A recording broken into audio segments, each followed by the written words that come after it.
clear bipartisan deal. It was the strongest border security agreement in decades. But then, Republicans in Congress, not all, but walked away from it.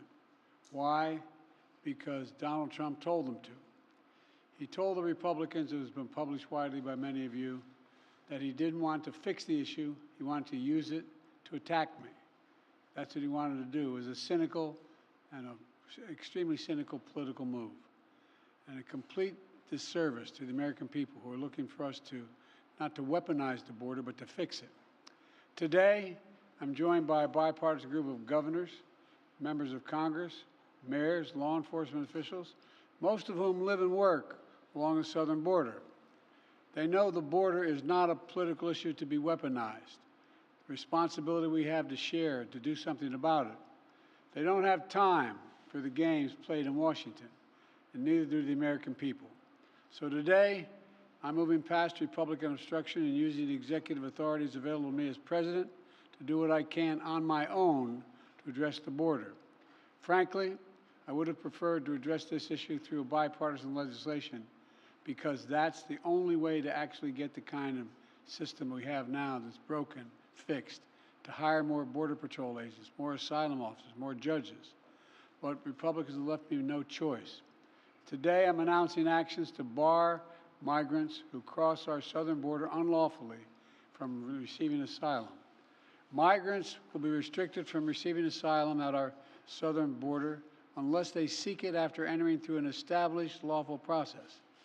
And those who seek to come to the United States legally, for example, by making an appointment and coming to a port of entry, asylum will still be available to them, still available.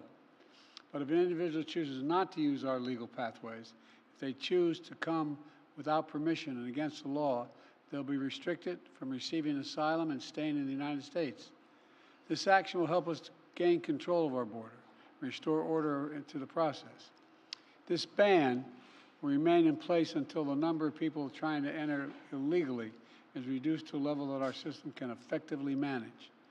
We'll carry out this order consistent with all our responsibilities under international law, every one of them. In addition to this action, we recently made important reforms in our asylum system, more efficient and more secure reforms. The goal is to deliver decisions on asylum as quickly as possible. The quicker decision means that a migrant is less likely to pay a criminal smuggler thousands of dollars to take him on a dangerous journey, knowing that if in fact they move in the wrong direction, they're returned around quickly.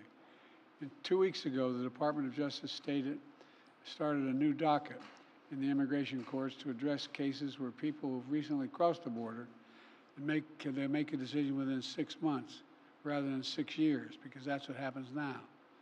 Additionally, the Department of Homeland Security has proposed new rules to allow federal law enforcement to more quickly remove asylum seekers that have criminal convictions and remove them from the United States. My administration has also recently launched new efforts to go after criminal networks that profit from smuggling migrants to our border and incentivize people to give tips to law enforcement, to provide information that brings smugglers to justice. We're also sending additional federal prosecutors to hotspots along the border and prosecute individuals who break our immigration laws.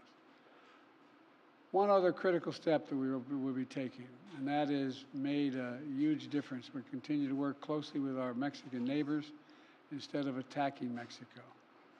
And it's worked. We've built a strong partnership of trust between the Mexican President López Obrador, and I'm going to do the same with the Mexican-elect President who I spoke with yesterday. We've chosen to work together with Mexico as an equal partner, and the facts are clear. Due to the arrangements that I've reached with President Obrador, the number of migrants coming and to our shared border unlawfully in recent months has dropped dramatically. But while these steps are important, they're not enough.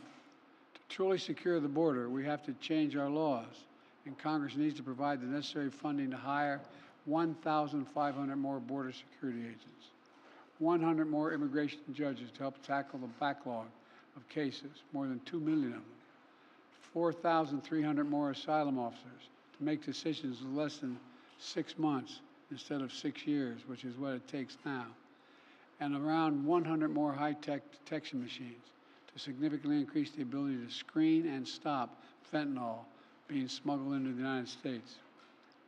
These investments were one of the primary reasons that the Border Patrol Union endorsed the bipartisan deal in the first place. And these investments are essential, they remain essential. As far as I'm concerned, if you're not willing to spend the money to hire more Border Patrol agents, more asylum officers, more judges, more high-tech machinery, you're just not serious about protecting our border. It's as simple as that. I believe that immigration has always been a lifeblood of America. We're constantly renewed by an infusion of people and new talent. The Statue of Liberty is not some relic of American history. It stands for who we are as the United States. So I will never demonize immigrants. I'll never refer to immigrants as poisoning the blood of a country. And further, I'll never separate children from their families at the border. I will not ban people from this country because of their religious beliefs. I will not use the U.S. military to go into neighborhoods all across the country to pull millions of people out of their homes and away from their families to put detention camps while awaiting deportation, as my predecessor says he will do if he occupies his office again. On my very first day as president, I introduced a comprehensive immigration reform plan to fix our broken system, secure our border, provide a pathway for citizenship for dreamers, and a lot more. And I'm still fighting to get that done. But we must face the simple truth. To protect America as a land that welcomes immigrants, we must first secure the border and secure it now. The simple truth is, there is a worldwide migrant crisis. And if the United States doesn't secure our border, there's no limit to the number of people who may try to come here, because there's no better place on the planet than the United States of America. For those who say the steps I've taken are too strict, I say to you that be patient. And goodwill of American people are wearing thin right now.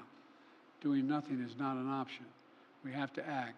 We must act consistent with both our law and our values as Americans. I'll take these steps today, not to walk away from who we are as Americans, but to make sure we preserve who we are for future generations to come. Today, I've spoken about what we need to do to secure the border. In the weeks ahead, and I mean the weeks ahead, I'll speak to how we can make our immigration system more fair and more just. Let's fix the problem and stop fighting about it. I'm doing my part. We're doing our part. Congressional Republicans should do their part. Thank you very much.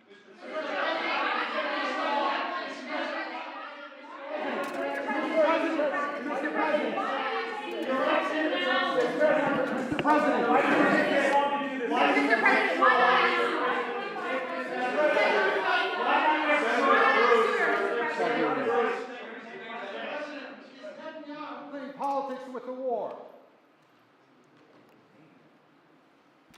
What was that? I asked her, is Prime Minister Netanyahu playing politics with the war? I don't think so. He's trying to work out a serious problem he has. Thank you.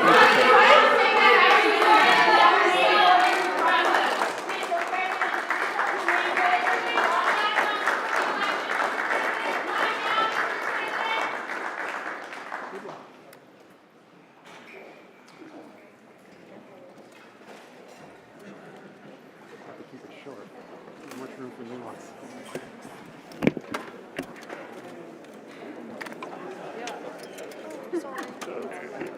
Appropriate.